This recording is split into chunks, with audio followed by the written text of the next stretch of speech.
The Yeah We Know podcast. It has something for everyone. I just don't know. I don't know what to think. I don't get it yet. Read your history books, Chris. You're older than all of us on this podcast. Dudes always get squashed in their hometown. That's the way it goes down in professional wrestling. Edge is from Ottawa, and he got his ass handed to him last night on Raw. I mean, it feels like there's this inside thing that I just not aware of or understand. That is a perfect day one WrestleMania opening match. The Yeah We Know podcast. 3 guys who can't wrestle, who can talk, in their basements. Hi, my name is Van, and you're listening to my daddy's podcast, The Morgan You Know.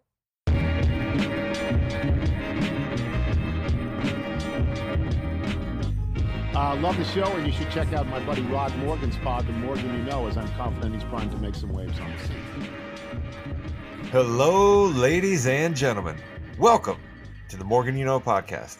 I'm your host. My name is Rod Morgan. We are emanating from South Bend, Indiana, and joining me is my co-host in life and my co-host on this podcast, the Mrs. Morgan You Know. Hello, Kate.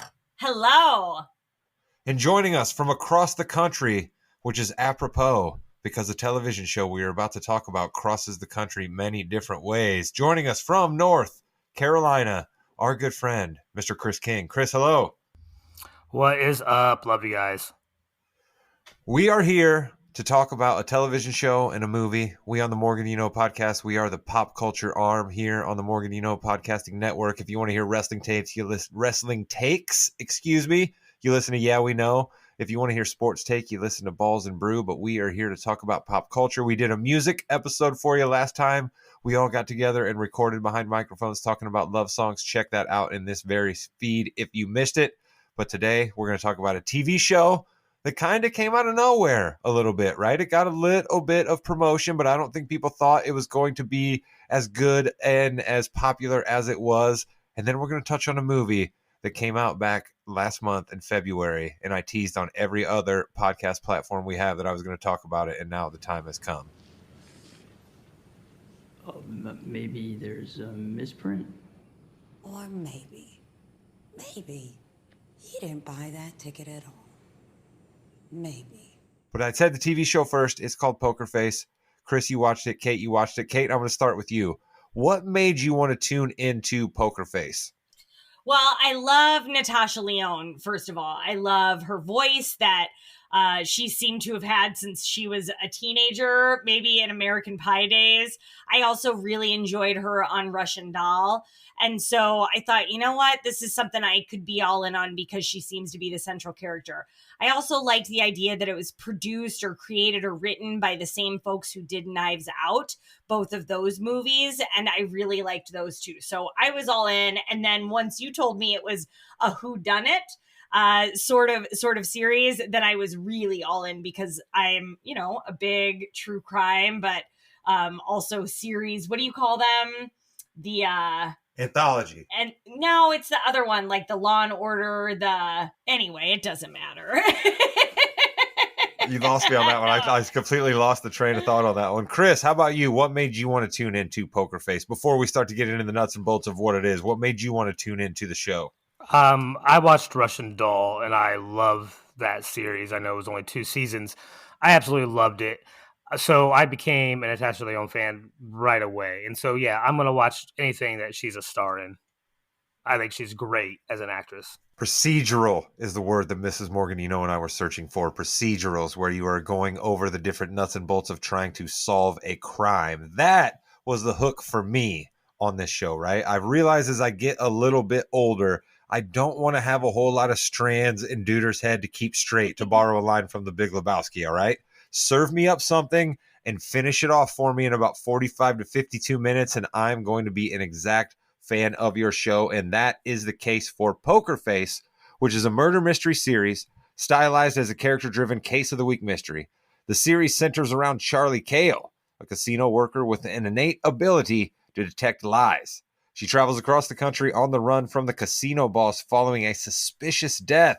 Along the way, she encounters colorful characters and solves homicides in a variety of settings. Chris, I had tastes of Monk for me in my mind when I first started watching this show. And I know you were a fan of another little quirky detective show that I wondered if you thought maybe would give you your satiation here on this one.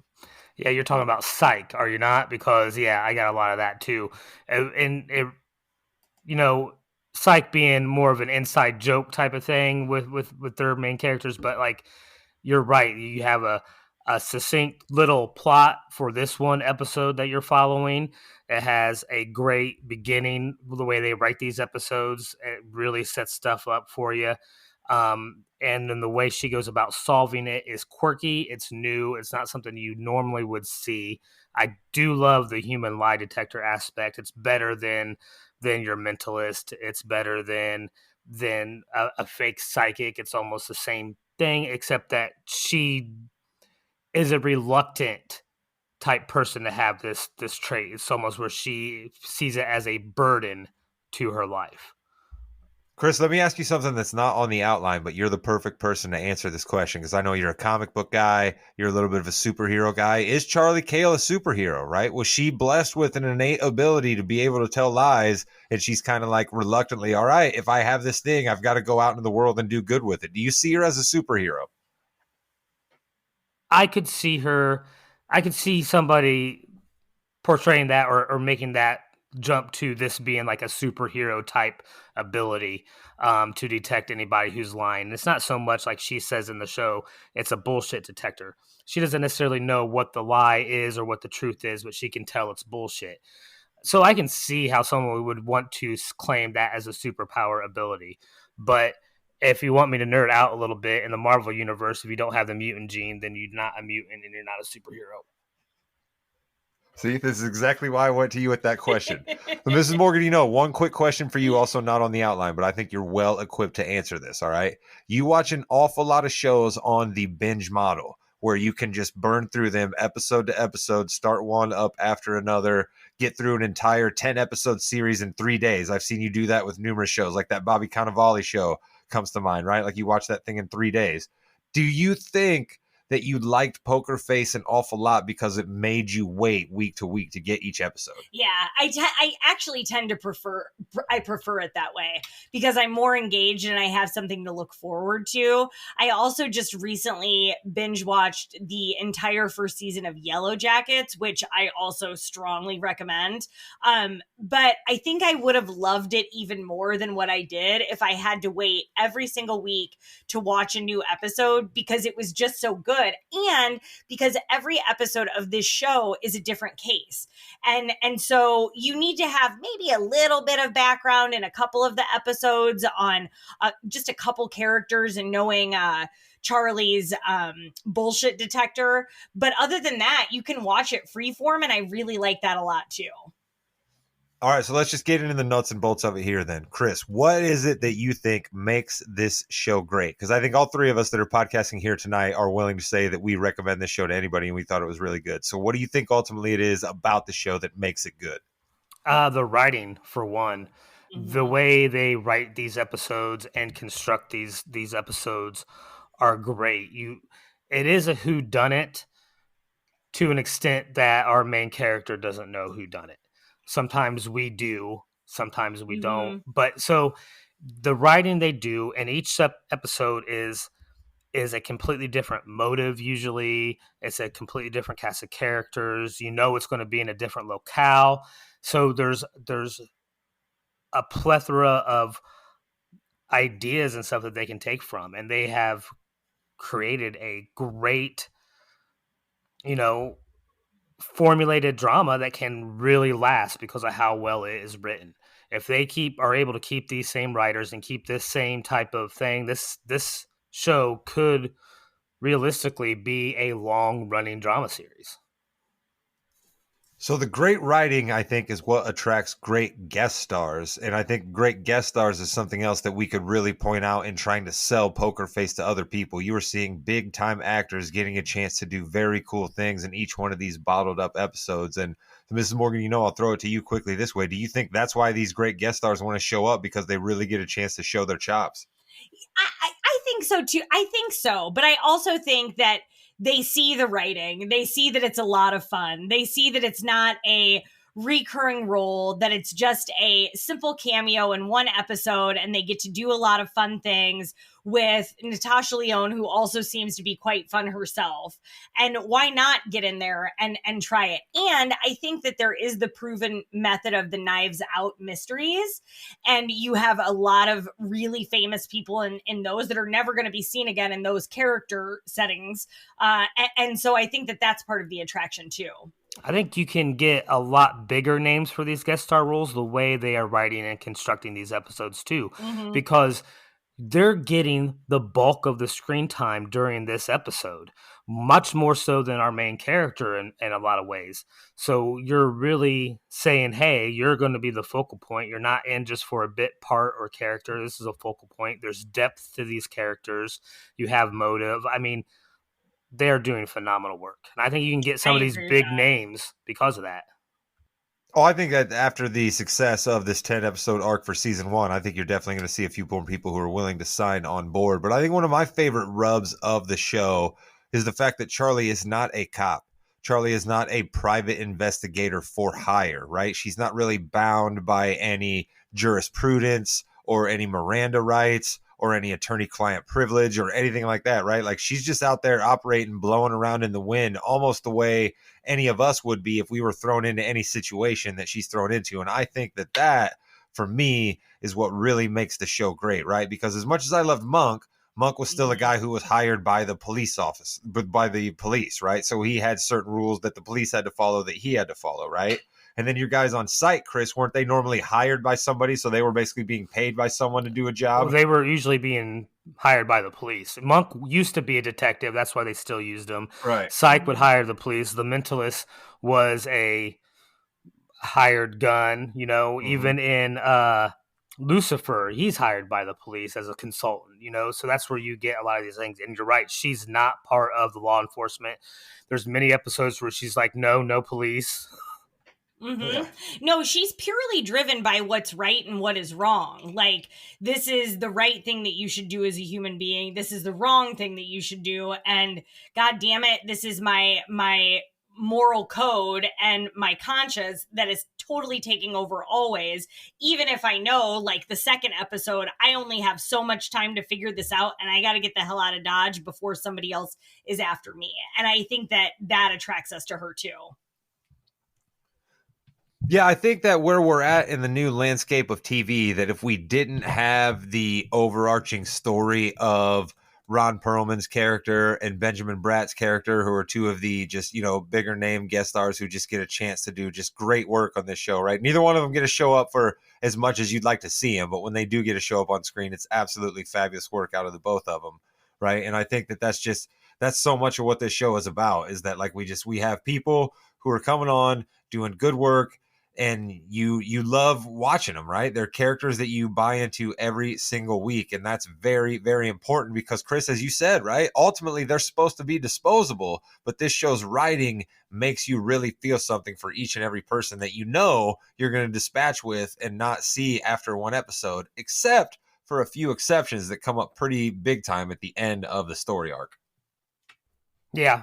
And you really do need the one storyline with Benjamin Bratt and Ron Perlman. That's the driving force behind her motive of traveling, no matter how little or how much they put into that. And for the bulk of the series, it's very little that they even use that as part of the reasoning. But, like, she still needs to have that driving force behind her to keep her on this type of run so she can. And you're right too, Kate. This is like her morality. And as her character, it's nice to see someone who is willing to risk realistically their lives to stay and help people to do the right thing and to make things right and just. That's a lot of courage for her character. And to be honest, I don't know if I'd have that kind of courage if I was running from a casino mob boss across the country. But I want to stick around and help somebody try to solve a brotherly dispute over barbecue. I don't know. All right, so let's give a few broad strokes here. What I want everybody to know is we're going to give a few broad strokes here. We're going to go along a few of the episodes, But then at the very end of our discussion, we will sort of do the spoilery part, right? I'd like to think that what you listen to us talk about here for the next couple of minutes won't really give away anything. We will do our best to not give you the whodunit of each individual episode. But then when we do finish up, we're going to talk about the season finale. But Chris, as we went along with this season, which one of the different episodes did you find was your favorite? Because we do a lot of different things. We're in an old folks home, we're at a barbecue joint, we're at a race car, a go-kart track, we're all over the place. Which one ended up being your favorite? I gotta refresh my memory on the title, but it had Nick Nolte in it, who is one of my favorite actors. That was the Orpheus Syndrome. That's what that title was. I really, really enjoyed that episode, not just because of Nick Nolte, but it had some of my favorite aspects of it. I am a bit of a nerd, so he was or is a special effects maker for movies and films, and so you had a lot of stop motion, old school type of things that are used. Plus, you had essentially that meshing with the new technology, the new school, in that same episode. So, like, I really nerded out a lot in that episode. Plus, Nick Nolte is fantastic, and the relationship that he had with Natasha Lyonne, they worked really well together. I thought that was a really good back and forth that they had in that episode. I completely agree. That was my favorite episode of the whole season. And I don't nerd out on some of those aspects, but I found them fascinating and beautiful nonetheless. I thought Nick Nolte was so good in that episode. Like, I loved his character. I loved the way he worked with Natasha Lyonne and the way that he was sympathetic to her and he was endearing and she found him endearing too. Like, their chemistry was spot on. Cherry Jones was also exceptional in that episode. I didn't expect things to go the way that they did with that plot in the beginning, which totally caught me off guard, which I really liked too. So that really was a who done it and how did and why. Like, so there were lots of questions that were asked and unfolded throughout the episode too. I just thought it was genius. That episode also serves as a nice double layer, the way things are done in art very often, right? We have to remember that Rian Johnson was the director of a Star Wars movie that was not very well received by a lot of the Star Wars hardcore fans. He ended up sort of being fired from the franchise by a woman named Kathleen Kennedy, who, if you read an awful lot about that episode 8, Cherry Jones's character was supposed to basically be based off of her. IML, I believe, is the name of the company in the TV show, and it's ILM in real life that she was part of. So there's a whole lot of parallels there. So not only is it just a great episode of TV if you knew none of that backstory, but then knowing that backstory, you're like, all right, good for you, Rian Johnson, for sort of sticking up for yourself, because he caught a real raw deal on the Star Wars thing. It also, I think I want to go back. It also has go Luis Guzman in that episode, and he is always a win. I don't care if it's in an episode of Community or in anything that he's in. He is a win in my book. He was also precious in this one. Like, his character was so dear in this episode, and it was a little different, and he was quirky in a way that I don't feel like we often see him be quirky, and I really liked him in this episode too. It was just a really good one, and that's episode 8 is what that one is. Yeah, that one's an awful lot later in the season. That's a really good one. Episode 9 is a very good episode. Joseph Gordon-Levitt shows up in that episode. So if you want another big name guest star, that's episode 9 for you. Episode 5, I believe it is, has some pretty big name guest stars when you talk about Judith Light and S. Bertha Merkerson, who are big time TV stars. Simon Helberg also shows up as an FBI agent in that episode, who then comes up pretty big time in later arcs. I want to go back to the pilot episode because I think there's a lot of value in letting people know exactly sort of how we got started on this whole train. So we open with Natasha Lyonne working at a somewhat kind of rundown, not necessarily your Vegas ritzy casino. She's in a place we learn is called Frost, Nevada, working for a Sterling is the name. You learn he is the son of the father who actually started the casino. He tries to rope her in on this sort of scam that they're going to run on the big whale at the casino. It all goes south and someone dies. that someone that dies is played by Adrian Brody, by the way. Again, we told you as we got near the end. Episode. Right, but I don't want to give away too much, but I'm just saying we did say we were going to do a few spoilers. So, like, if you watch the first episode and you're like, hey, cool, Adrian Brody, I just don't want you to get your hopes up. He's not going to stick around very, very long. But he's an essential engine for the rest of the movie because after his death, his father then tells Charlie she better run because he's going to be after her. And that's why she sets about her journey across the country. She can only take jobs where she can get paid cash. She doesn't want to use a cell phone. There's a time where she accidentally ends up in an internet video and then people can find her whereabouts. So there's a great thing throughout the whole arc of the show that I think is also wonderful too, that we don't ignore current day technology, but it's not necessarily a huge factor because of the fact of how Charlie is trying to live her life, and that Sterling, who is chasing her, is a bit old school himself. I think that really adds to the enjoyment of the show. I think it's also worth noting that in that first episode, you mentioned Adrian Brody dies, and the way that he dies stuck with me for like 2 weeks after seeing it. Like, I couldn't stop thinking about it and how it was executed. I thought it was very sad and very jarring and very effective too. What did you think of it, Chris? I think it's a good thing that we didn't get a whole season of Adrian Brody. I do think he was great in that episode, but I am not the biggest Adrian Brody fan. I do think he's a good actor. I just can't handle a lot of them. And I would think that if they tried to put him in the whole season, we would have got a lot more of them. And I think it's a good thing we didn't. Yeah, he was effective in that episode. I guess it was the death that I was like, oh my, like this is how Very surprised. Like, he goes out. Yeah. All right, let's. I shouted out the pilot. You guys both shouted out episode 8. Let's shout out another episode or two here, and then let's wrap towards the finale here real quick. What was another favorite guest star, Chris? If you want to just say another guest star or even another episode. I really thought Exit Stage Death. That was episode 6. That had Ellen Barkin, Tim Meadows, and Jamila Jamil. That was a very surprising episode. It went a lot different than I originally thought it was going to. And I was very, very surprised. That was a very good classic whodunit that you really didn't know till almost the very end. It was a really well executed episode. I really enjoyed it.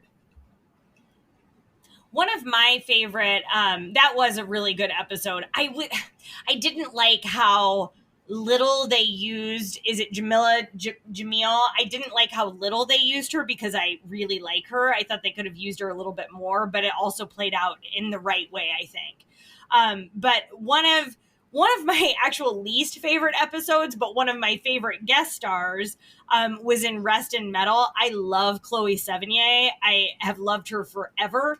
And I like that she can play just downright mean so well.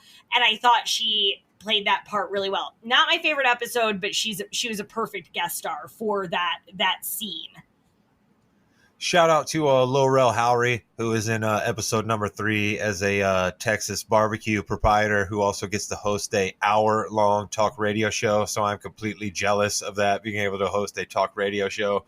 And who doesn't love some Texas barbecue? So while that's not necessarily the best episode, I think Laurel Howery does a real good job in that. So it's just, Poker Face is just a lot of fun, folks. That's what we're trying to tell you. It's a lot of fun. You have a whole lot of fun watching throughout the season. And then we round near the end and we get to how it all wrapped up. So let's, if you do want to watch Poker Face, maybe you want to skip ahead 5 or 6 minutes here to when we're going to talk about Cocaine Bear at the end of this podcast. Yeah, that's right. You're excited about Cocaine Bear. That's coming up here in a couple of minutes. But let's talk about how we get to the final and we can finally talk about TV's Benjamin Bratt, someone who was robbed in his life of never being People Magazine's sexiest man alive because he absolutely could have been at one time or another. He's fabulous in the show. He looks absolutely fabulous at the end in episode 10 when he is sitting on his yacht in his white pants. I mean, come on. Benjamin Bratt, Chris. How awesome did you think Benjamin Bratt was in this show? There is very little out there and very little on Benjamin Bratt's resume that I don't enjoy.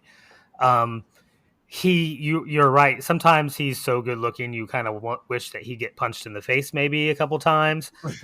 But he makes bad and evil look good, doesn't he? Like he is. If I know when he was younger, he wasn't portrayed or didn't take these roles that much, but like he is great at a bad guy that you love to hate because you know he's up to no good, but man, does he make it look good. I think also on this show in particular, the thing that I love about him most, especially in the very last episode, is the way that he interacts with Natasha Lyonne, because he never lies to her. He just doesn't answer her questions, and he knows how to speak to her. So like he's either not answering, or he's changing the subject, or it's just all in eye contact. And so she has nothing to call him on in a lot of their scenes together, which I think is really smart. Yeah, definitely. Some of the cooler interactions we get to see with Charlie during the year or during the run of this show, excuse me, not the year. It didn't last that long. It was only 10 weeks, but is when people know of her power and then they are trying desperately to have a conversation with her, not make her know that they are lying and get her off of their trail. And some people are able to do it pretty well in certain episodes and others aren't. That's definitely a cool little rub that happens. But episode number 10 is called Hook, and let's just go there. Let's rip the Band-Aid off at this point. Does this episode work if Benjamin Bratt does not recite the lyrics of Hook by Blues Traveler in spoken word poetry form when he is driving Charlie Cale from the hospital, where he realizes that she's actually not dead and alive, and then he's going to take her to Mr. Sterling? Chris, does Hook like spell out the whole entire arc of the show? Does it just spell out that episode? Was it a red herring? How much did you look into the meaning of him reciting the words to the Blues Traveler classic Hook? I still have a little bit of confusion when it comes to that, to be honest, because I guess I kind of get what he was trying to get at, like, and the way the writers were going. You know, this is the hook you in for the next season. This is the hook that keeps bringing you back. I don't think it was necessary. I think you could have called that episode any other title, remove those words and those lyrics, and it still works just as well. So I don't see the need for it, I guess. But still doesn't take anything away from the show. And who doesn't like Blues Travelers 20 years later? Or that song in particular. But I will say, he made a mention before he did the spoken word of the lyrics. He said, it's the hook. It brings you back. And I think that was all that was necessary, because yes, it's the hook that brings you back to the next season. Yes. But it's also the hook that keeps bringing her back to wanting to do this work. Like as she's sitting in front of Ron Perlman, and he's giving her the option of just walking away or coming back and learning more about what the gig could be. He knows she's going to come back and sit down and listen to what it is that he has to say, and she does. And so I don't think that all of the lyrics were necessary. I also think it's interesting they never played the actual song. But I think just the words, the hook, it brings you back. I knew what he was talking about, and I thought that worked on its own. All right, my two thoughts on the whole hook of it all. All right, first off, I have trouble believing that Cliff LaGrange, the character Benjamin Bratt plays in that show, is way into 90s jam bands. I'm not entirely sure that he's just going to be able to fire up the words to Hook off the top of his head. He also spent a ton of time in the car in a year looking for her. So perhaps he listened to that. It does get a lot of radio play. Yes, you're right. It does get a lot of radio play. You're absolutely right about it. And second, we have to remember, what are the words of Hook actually about, right? Sure, he's talking about the hook, and the hook of the song brings you back, but he's also talking about all you need is that flashy hook. It doesn't matter what I say in the rest of the song. All you want to do is keep coming back for the flashy hook that makes you sing along here in the middle, and I'm going to give it to you now, right? And I think that that's a whole lot of what Poker Face is about, right? We can do anything that we want on any of these episodes, but the hook of Charlie being pursued by this mob boss is going to keep you coming back every week, even if you think to yourself that in episode number 6, I think it is, where she goes to South Carolina and ends up working at a go-kart track, that's one of the weaker episodes of the season. You could almost skip that if you wanted to, right? But the fact that you need to know what's going on with Charlie and Mr. Sterling and Cliff and all of the above keeps bringing you back for even an episode like that. Oh, it's actually except for some of them are 7. Excuse me. The future of the So sport. one of my favorite things about the little scenes they show of Cliff, spending all that time in hotel rooms and waiting for months for her to get out of the hospital and blah blah blah. He was always watching Burn Notice on his hotel TV, which is one of my guilty pleasures because I'm a huge Bruce Campbell fan, and he's a recurring role on Burn Notice. Of course, you like Burn Notice. All right, we're gonna wrap Poker Face here in just a couple of minutes. But Chris, I want to ask you this: are you excited for season 2? Or are you a little bit like, oh man, they really did just bait and switch me, and we're going into the exact same plot line almost in season number 2? Are you excited for it, or are you a little bit mad that they just bait and switched us, and now all of a sudden a different casino gangster is chasing Charlie? No, that doesn't disturb me at all, because that story arc isn't what kept me wanting to watch the show. It was her solving the crimes, her going from town to town, spot to spot, doing all this stuff. That's what made me tune in and want to watch more and more. It wasn't necessarily who or why she was being chased. That was an added bonus because you got Benjamin Bratt chasing her. But it was the hook that's bringing you back. But it's not, though. It's just the regular story. It is. That's the hook. That's the hook. It's the hook of the whodunit and how she going to solve it and what is going to happen next. Yeah. It's the hook of the procedural. Still, doesn't matter who's chasing her or why. I'll still be watching. Mm-hmm. I also want to shout out Clea Duvall, who shows up in episode number 10 as well, because it's just a real powerful, good TV scene where you kind of get grounded and everything. You kind of get to see the other side of the life for people who know Charlie, right? Like Charlie's out on the road for a year, right? She makes best friends with every single person she encounters within 5 minutes, right? But she doesn't even know her niece's name. You know what I mean? She hasn't seen her sister in over a year. Clearly there's some family trauma there, right? So I like how the show lays out for you all the fun that Charlie can have on the road, and those episodes are fun, and that's why, Chris, as Kate just said, the hook brings you back. You want to watch Charlie have fun in her CUDA out on the road at whatever scenario she pops into, but there is a human side on the other end. There's a family that misses her, right? There's other things that she could be doing. There's another society she could be living in, and what I think might be different in season 2, she clearly chooses this life in season 2, right? Like she has the FBI character played by Simon Helberg, who she could maybe use in her back pocket to even take down this second casino gangster who's going to be after her. But she chooses this life going into season 2. And I wonder how much difference that might make. It just means maybe that's enough she's talk. Embracing it more. I don't know. Listen, I lived on the road for a while. It can be fun. Nice. Did you ever live on the road in Tennessee, Murfreesboro? Murfreesboro. All right. Well, we're going to take a little break from Mr. Jamriska here. And when we come back on the other side, we are going to talk about a movie that got me and the Mrs. Morgan, and Mr. Chris King here, the old man himself, into theaters again. And we had ourselves a great time. Cocaine Bear discussion is ahead. Stick around. Here's what you need to know before you see Cocaine Bear. Nothing. You don't need to read a comic book from 1978. The bear wasn't introduced at the end of the Eternals. If you've ever heard the words cocaine or bear before, you're completely up to speed. Don't come to this movie for a pop quiz, okay? As Nicole Kidman said, we come to Cocaine Bear for magic. And you're not going to see any articles after, like Cocaine Bear ending explained. You're just going to see ones that say, remember the ending of Cocaine Bear? We do too. It f***ing ruled. This movie will be conservatively 1 billion times better than Citizen Kane. Conservatively. All right, as you just heard in that great clip that we played ahead of here, Cocaine Bear is a comedy horror film directed by Elizabeth Banks that is loosely inspired by the true story of a cocaine bear. So if you've ever heard of the word cocaine or bear before, you know what this movie is all about, like the clip just told us.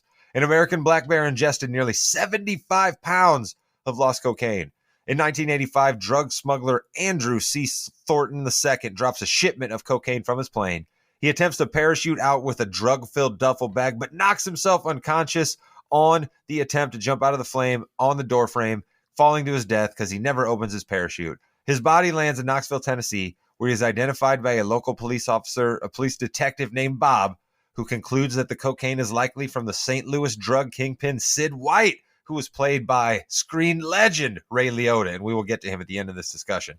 The remainder of Missing Cocaine is in the Chattahoochee, Oconee, national forest. An American black bear eats more of the cocaine, becoming highly aggressive and attacking hikers in search for more. Chris, did I do a good job of synopsing what Cocaine Bear is? No, that's pretty spot on right there, because it's that one story. The story is true. That guy parachutes out. His parachute does not open, lands in some dude's driveway, and they do find duffel bags of cocaine in the national forest with a bear that obviously had gotten into that duffel bag. So, like, you take a story that's a true story like that. I can't believe someone waited this long to make this movie. And I think realistically, though, I think it was only 2 hikers died in this incident, I think is what actually happened. In the movie, it's much more, but it makes it so much better. And like the hunt, and it's simple. It's like 95 minutes. It's perfect. It's a perfect movie. You have to know the assignment going in, okay? You're watching a movie called Cocaine Bear, all right? I mean, what are you expecting here? Are you expecting Cate Blanchett directing an orchestra? No, that's not what you're getting here. This isn't an Oscar movie where Brendan Fraser puts on a fat suit and is going to be nominated for an Academy Award. That's not what we're doing here. But if you're going to the theater to have a good time and you want to see a cocaine bear thrash hikers in an attempt to gain more cocaine, then this is the movie for you. All right, Chris, let's just go on a simple 1 to 10 scale here. 1 to 10, how much enjoyment did you get out of seeing this movie? Oh, it was a 10. I went to the theater to be amused, enjoyed, shocked, and I got everything and more. It was everything I was hoping for, plus some. I had gore, comedy. It was great. I mean, it's the same reason everyone went to see Snakes on a Plane. It wasn't because they thought it was going to be some sort of Oscar-nominated movie. You wanted to see Samuel L. Jackson fight some snakes on a plane. Well, I wanted to see a bear go on a rampage on cocaine, and that's what I got. You absolutely did. We'll get to some of the death scenes specifically here in just a minute. But Mrs. Morgan, your number grade for enjoyment of this movie, because I feel like I was a little more of the driving force, but you definitely were on board early. This was a solid 10 for me. I mean, going in knowing, simplistically, Cocaine Bear, like the title is what it is. And then also knowing that it was about an hour and a half, I was definitely in on that too.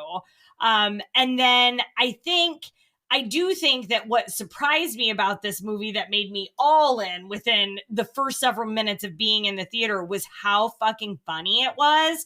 I was not anticipating there being so many little quips here and there of just hysterics to me.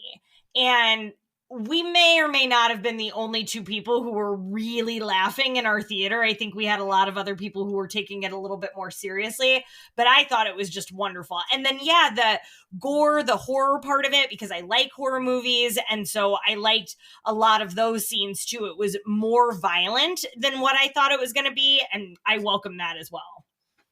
Yeah, Chris, I'm interested in your theater experience. Was it a packed house? Was it just you and, 12 other your closest friends? Were people all like hooting and hollering like you? How'd it go? I'm an old man, Rod. I went to the early Sunday show. Yeah. How many people were in there with you? 4. And did they laugh? A couple of them were laughing, and I was laughing as well. It was a great experience nonetheless. All right, see, the Mrs. Morgan, and I were on a different aspect there. We saw it on Friday night, opening night. It was like a 5:45 show, like it was packed house, everybody, but not as many people were hooting and hollering. They really weren't. So I guess, Chris, let's go with this. This movie's directed by Elizabeth Banks, all right? Yes, that Elizabeth Banks, who you've seen in 40-Year-Old Virgin, who you've seen in many other, comedy movies. She directed this movie. And do you think that you noticed that there was a touch of a female director at this, Chris? Because a lot of these horror movies and a lot of these action comedy movies that we like, they're not necessarily directed by females. So do you think that you felt there was a female hand at the helm? No, I didn't see or think anything like that. I love Elizabeth Banks. I have not been as big of a fan of the movies she directed. I'm not a big, what's the one, Pitch Perfect, that she was her directorial debut. I wasn't big on that. I didn't watch the Power Ranger movies that she made, but I am still a fan of her. I think she's great, and I thought she did an excellent job with this story. I thought it was a great movie. It's a bullshit question. Like a female touch on this movie. Come on, you knew I was going to give it to you there. You knew, but it did not resonate like Pitch Perfect did. And I thought it was gorier than what I thought it was going to be, although I'm not sure that I would have credited that to a woman directing it or not. I don't think the bear is a mama bear if Elizabeth Banks doesn't direct this movie. All right, I'm sorry. No. I'm sorry. You guys can say that's a terrible question. That's wrong. All you want, but I think you're there's wrong. clearly a female I think hand you're wrong. here. I think it's some studio exec saying, "Hey, why can't we have a couple of coked up, covered black bears that look almost white here at the end as a little extra?" That sounds like a studio exec add-in after the fact when they've already been shooting dailies. So you think a studio exec also said, you know what else is going to be great at the end of our movie is if Ray Liotta's getting his entrails pulled out by a bear. Do you think a studio exec also said that? I probably still think that that's what was going to happen anyway. They just threw the cubs in for a little bit of cuteness factor and craziness factor because those cubs, and I know I don't think we did a spoiler, but there's going to be spoilers here. Those cubs were covered in cocaine. It was hilarious. Who wasn't covered in cocaine in this movie? I do think it was, though, important actually to throw in the cubs toward the end. Yes, covered in cocaine, but also because this was as vocal as our theater got the entire film was when you see the cubs and then you see the mama bear and then you're pretty sure the mama bear is going to die at the hand of one of them. And it would like people in our theater were exasperated that this bear who is just fucking lit on cocaine and has been killed multiple people, annihilating human beings all throughout the state of Tennessee. Attempts to kill a couple of 12-year-olds, right? Like, let's not forget that. And like our theater was exasperated that this mama bear was about to die in front of her cubs. Like they were like, like there were gasps. It was audible. It was. This is my point. Michael Bay doesn't think to make this movie that way, okay? Michael Bay doesn't think, you know what we need is a mama bear with baby bear cubs. Michael Bay doesn't think that, okay? Who's the guy who directed Jerry Bruckheimer, right? If Bruckheimer produces this, he doesn't think of that, right? I'm telling you, Elizabeth Banks directing this movie means something, and I'm angry at both of you. Okay, now here listen to this. Here's why I also think you're wrong. Elizabeth Banks is a comedian, right? She has made her bones in comedy movies, directing comedy movies. She knows what's funny. When old boy is being smothered by the passed out bear by the gazebo, and he says the line, "It's a mama bear. I know because I can feel her vagina on my neck." It is a much funnier line if he says, "I can feel the bear's dick on my neck." And I think that's how she would have wrote it. And because an executive came in and said, "No, we need a couple cute cubs back here. Let's make this a mama bear," they had to go back and reshoot a couple lines. I actually beg to differ. Wait a minute. Why is dick it always vagina? It always is. No, the word vagina, like all of the other words for the vagina may not stack up, but the word vagina is very funny, and I think it plays. I think it plays better than dick. It's funnier if a dick from an animal is on a guy's neck than a vagina from an animal on a guy's neck. Listen, I can't argue with that. So it's the gender of the person whose genitalia is being placed upon them. Yes. I see it. All right, let's shout out the man who is underneath that bear. We have yet to do that. Let's shout out Austin Ehrenreich, all right, who plays one of the cocaine henchmen, Ray Liotta's son, actually. Right. Let's shout out O'Shea Jackson Jr., who is the other cocaine henchman who goes into the forest to try to track down the bear and get the cocaine. Let's shout out Carrie Russell, who is absolutely fabulous as 80s mom in the pink sweatsuit going into the woods to find her daughter and her friend, right? Let's shout out Isaiah Whitlock Jr., who, of course, plays a detective because what else does Isaiah Whitlock Jr. play but detectives? And if you have a movie about cocaine, you have to have Ray Liotta in it. So, of course, Ray Liotta is in it in all of his glory, wearing 1980s spectacles in a pleather leather jacket and just looking completely coked out of his mind as Ray Liotta does in most of his film roles. So those are who are in your movie. But let's break down the death scenes here, Chris. What was your favorite death scene? Oh, I think it is the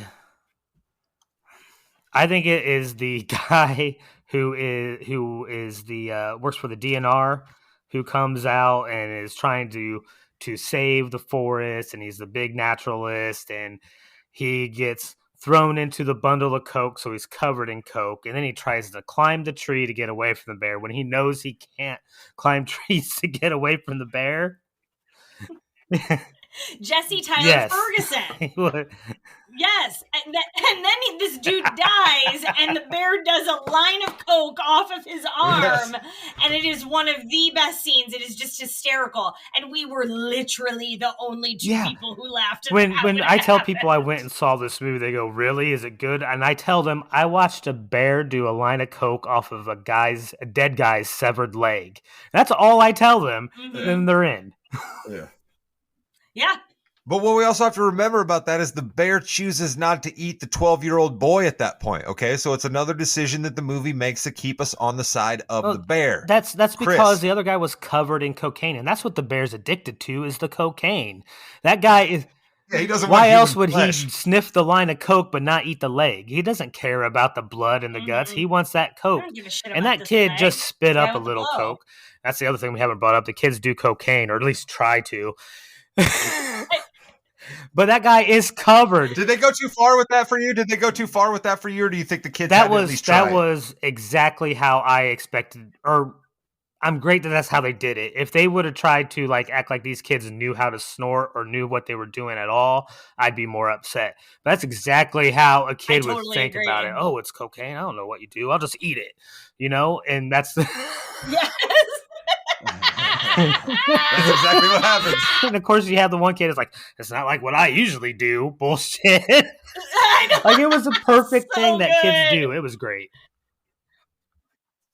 Mrs. Morgan, your favorite death scene.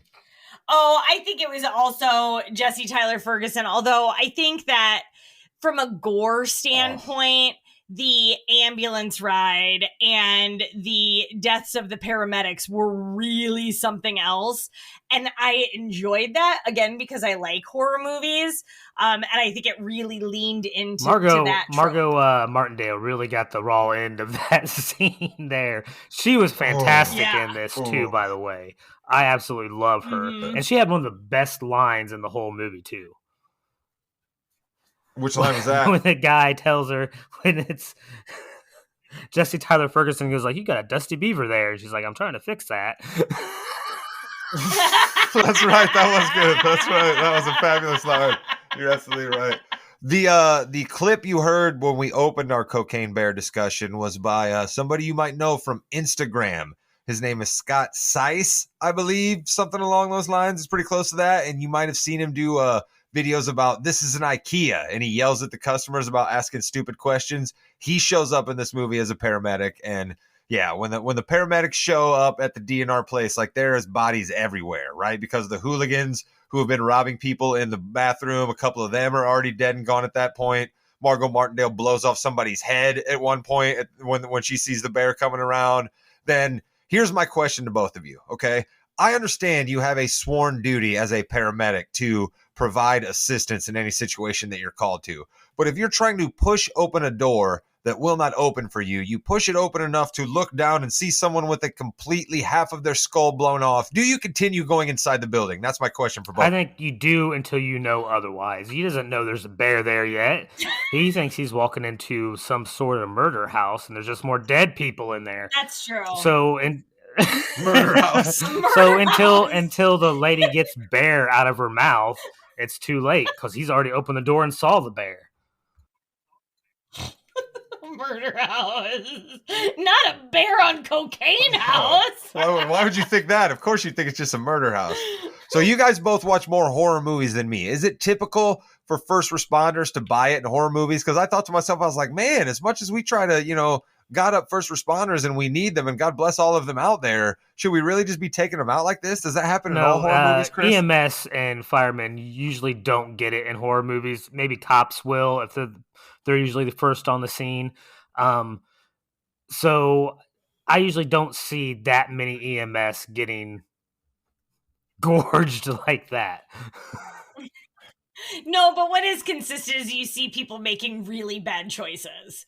And so that's where they ultimately like shutting the damn doors to the ambulance in the first place. Like, I think that's evident of horror movie decision making. But the female EMS driver makes a good decision. She just says, fuck it. And she bails out on everybody and tries to leave before even the other guy gets in the car. So she at least makes a good decision at first. But then the bear, of course, being high on cocaine, speeds up and catches She did some horrible driving there, too. I mean, I know she was scared to death, but, like, get on some pavement maybe at first and speed up, because I know the cocaine bear's fast, but I didn't think he was that fast.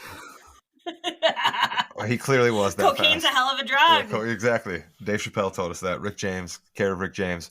We mentioned Ray Liotta. Let's talk a little bit of Ray Liotta here before we wrap up with something kind of fun that Mrs. Morgan, and I cooked up. This is Ray Liotta's last appearance on film. It is dedicated to his memory when the movie wraps up. And, I mean, I don't know how we're supposed to feel about Ray Liotta's last movie being Cocaine Bear, but at the same time, like, it kind of fits, right? I mean, he was in Goodfellas, he was in Blow, I mean? Like, if your movie had to do with cocaine, you probably wanted Ray Liotta in it. So, Chris, just give us some Ray Liotta thoughts. I am so happy that this is what I will remember the last of him, instead of some sort of Vantex anti-smoking pill commercial or whatever. Like, this is so much better. Like, and he plays this character straight. Like, he doesn't mince around. He doesn't go over the top necessarily. He plays like a legitimate, realistic Midwestern 80s drug guy, who thinks he's supposed to be the top dog, but he's obviously not. Like, he's also scared of the Colombians. That tracks with any drug movie, right? You're always worried about the Colombians. Job. I think it was fitting. And listen, Ray Liotta can really do no wrong in a movie. Can we name a movie that we thought he was bad in? Exactly. No, we can't. I mean, Ray Liotta is one of my, like I've said it so many times on this podcast, but like Goodfellas is my all-time favorite movie. And seeing him in his pleather jacket and the glasses and his like loose fitting shirt, it reminded me of the scene in Goodfellas when he gets to Karen's and he gets the gun out of the garage and he goes over and he beats the shit out of the neighbor for sexually assaulting her. And that was totally reminiscent of that scene to me. And I am so thankful that this was one of his final films and one of the final times we're going to see him on screen. It made me quite happy, actually. Yeah, shout out Ray Liotta. You gave us so much joy. We appreciate you. You will be missed. Ray Liotta appears on this next list that the Mrs. Morgan, and I cooked up for you here as we are about to go off. Of course, the bear in this movie is completely jacked up on cocaine the entire movie. Many different characters throughout the course of Hollywood history have been jacked up on cocaine.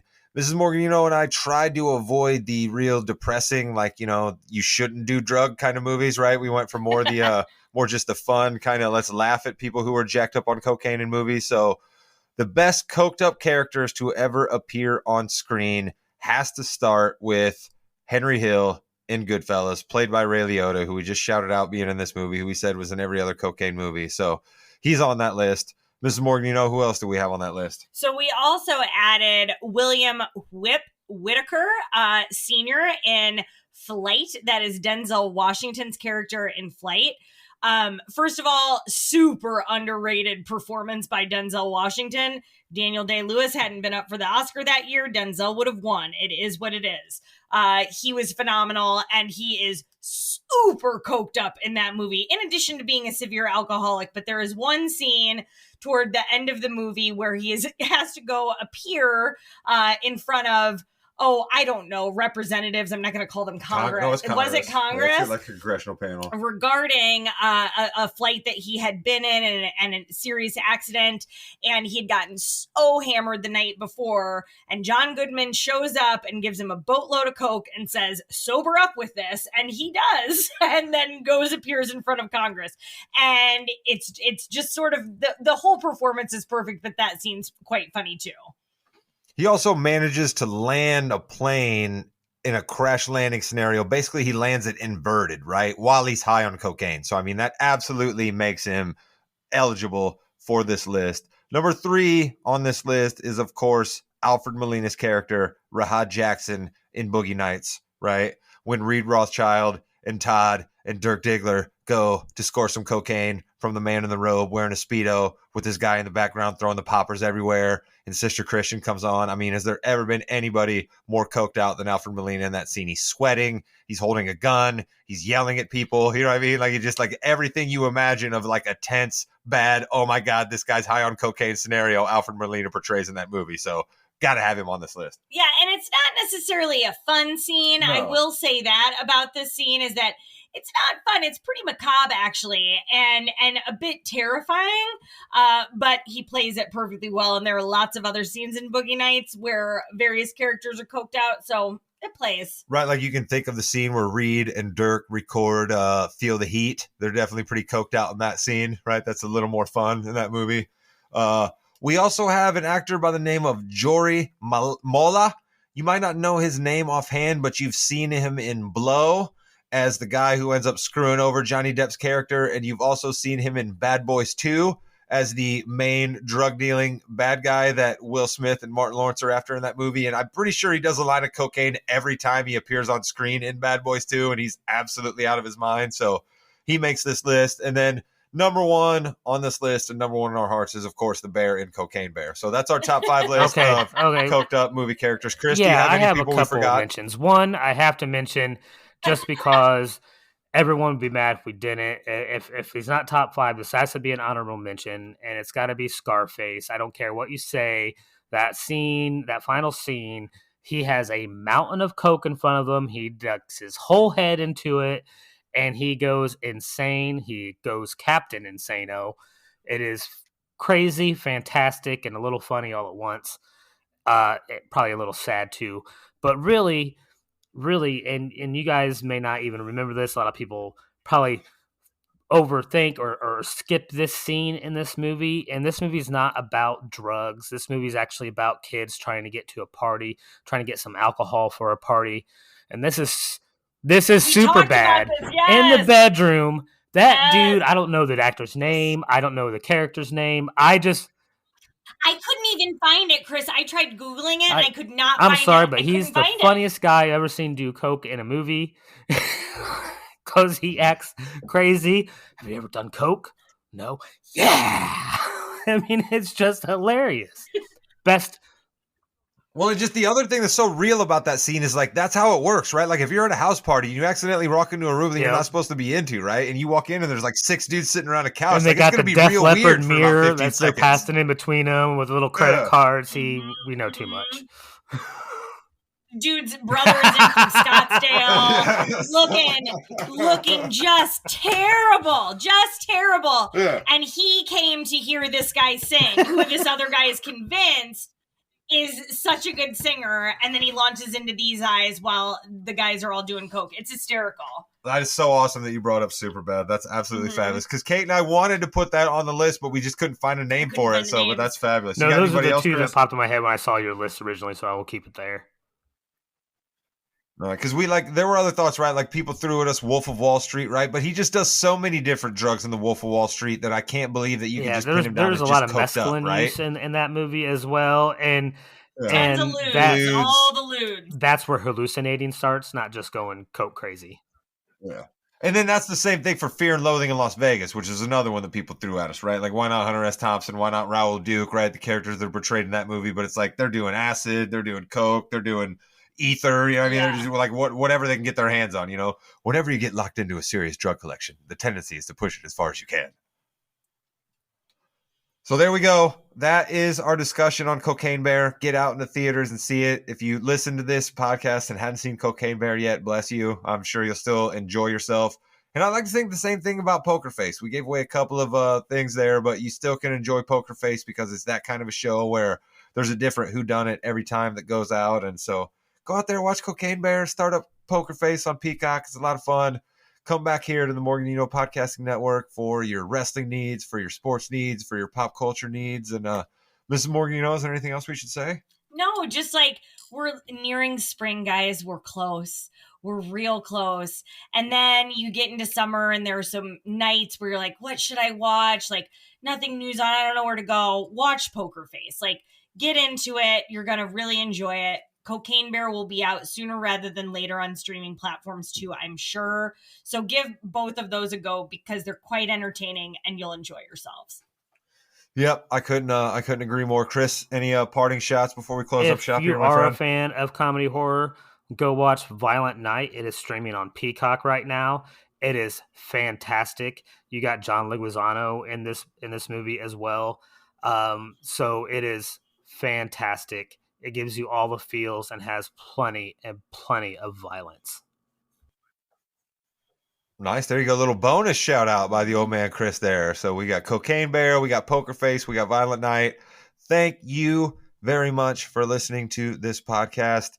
Make sure that you are subscribed to this podcast on whatever platform you are listening. It helps us out an awful lot. If you'd be kind enough to give us a 5-star rating and maybe even a comment, we would greatly appreciate that too. It helps more people learn about the little show that we try to be here in Northern Indiana and North Carolina. Thanks to Chris King for joining. Thanks to the Mrs. Morgan, for joining me as always. Thank you.